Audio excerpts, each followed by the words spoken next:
Alexander intends to take Tyre one way or another, and this insult only makes him more determined.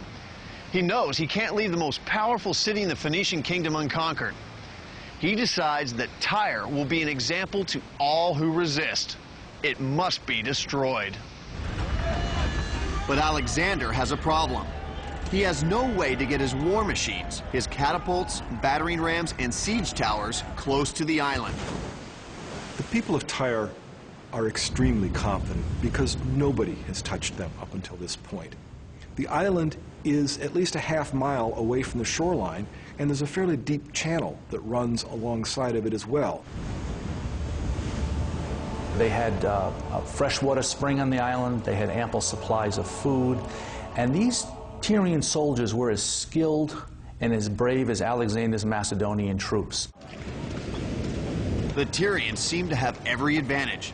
And for Alexander, there's even more to overcome. An impenetrable wall, 20 feet thick at the base, surrounds the entire island.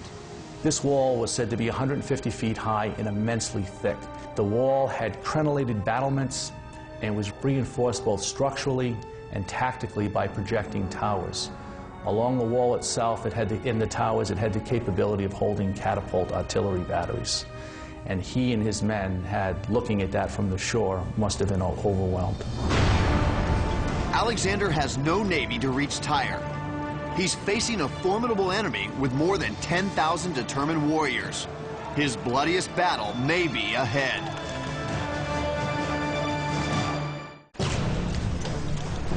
January 332 BC. A legendary warrior is undeterred by the seemingly impossible task ahead of him. His success will require a ruthless plan of attack. The man, Alexander the Great. The moment, the siege of Tyre. The machine, the torsion catapult.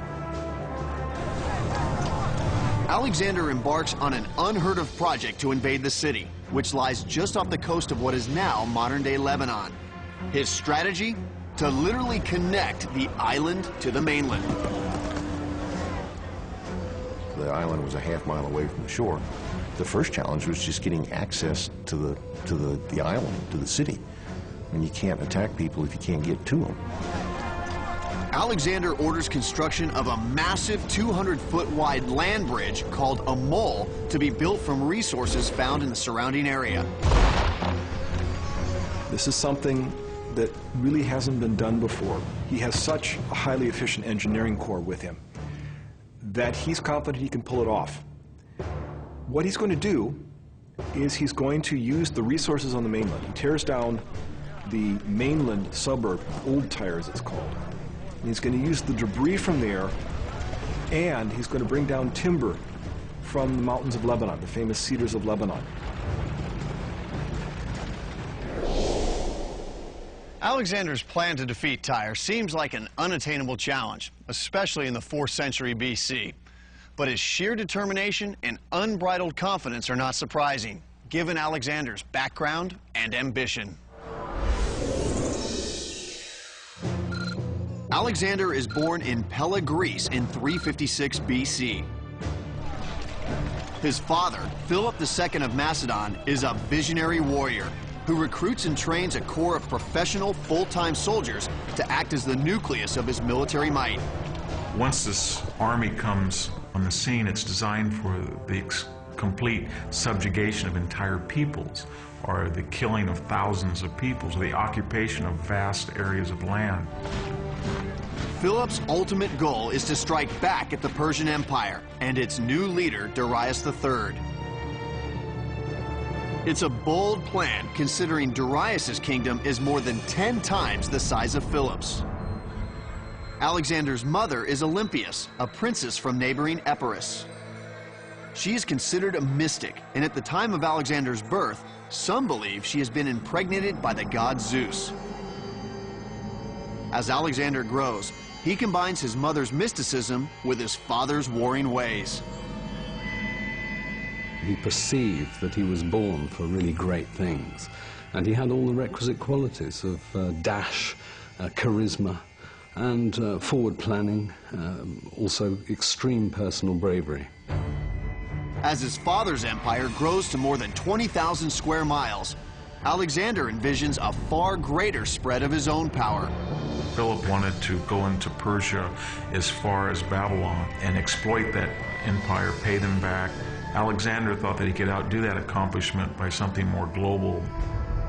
To nurture Alexander's mind and spirit, Philip calls on his old childhood friend Aristotle to teach the boy science, philosophy, and mathematics. The 2 years of lessons have a powerful impact on Alexander. On his campaign against the Persian Empire, he keeps Aristotle's copy of the Iliad under his pillow, along with his dagger.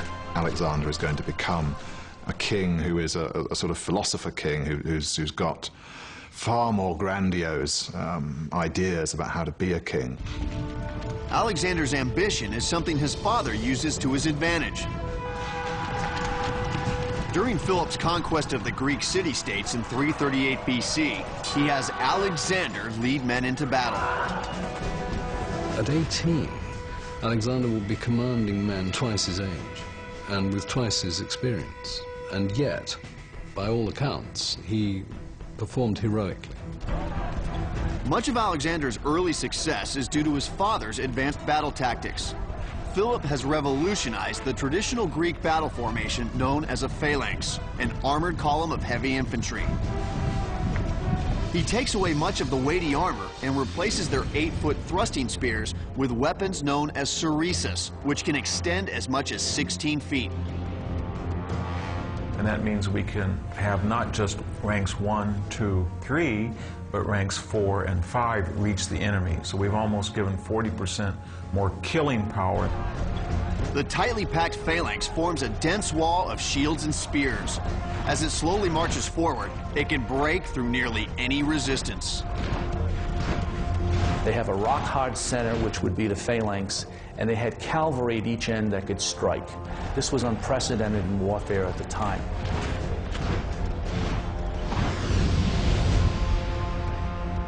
As Alexander reaches his late teens, Philip and Olympias grow apart.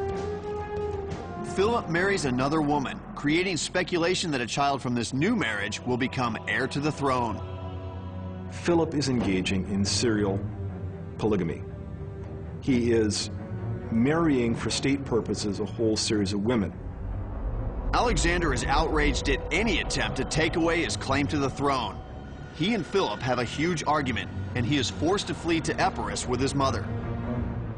There is a need thereafter for a cooling off period. So Alexander and Philip fall out quite seriously in the last year, as it turns out, of Philip's life.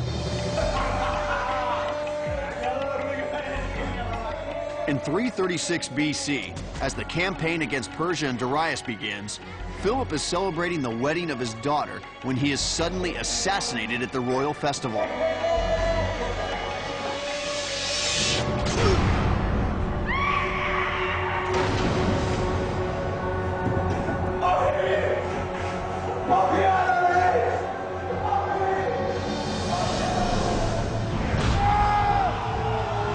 Alexander quickly takes charge of the kingdom. Alexander consolidates power by killing a number of people, rival princes and claimants to the throne that were much closer to Philip than he had been. Now just 20 years old, Alexander is determined to accomplish what Philip had only dreamed of doing, defeating the Persian Empire. But first, he must establish himself as the new leader of his father's kingdom.